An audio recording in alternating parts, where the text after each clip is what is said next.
ભયંકર ગરમીને કારણે આ વર્ષે રેકોર્ડ બ્રેક એસીના વેચાણનો અંદાજ છે। અમદાવાદ શહેરમાં વિવિધ કંપનીના એસીના વેચાણમાં 40% સુધીનો વધારો થયો છે।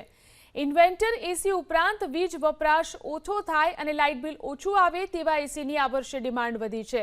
ગ્રાહકોને આકર્ષવા માટે વેપારીઓ અલગ અલગ ઓફર્સ અને ડિસ્કાઉન્ટ પણ આપી રહ્યા છે।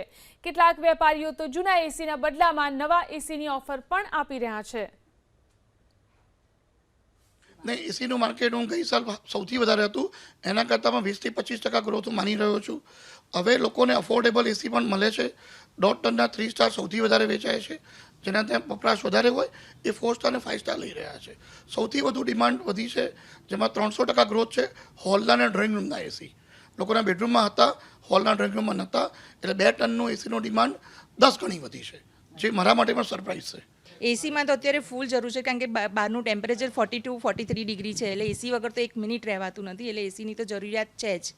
અને જૂનું એસી એવું છે કે અત્યારે એનું કન્ઝપ્શન બહુ જ આવે છે, અને અત્યારના ઇન્વર્ટર ટેકનોલોજી આવી ગયા છે, અને એના કારણે આપણે કન્ઝપ્શનમાં બહુ જ થાય છે, અને કમ્ફર્ટેબલ કુલિંગ મળે છે, એટલા માટે એને ટોટલી કોપર આવે છે, એટલે એસી તો લેવું બહુ જરૂરી થઈ ગયું છે।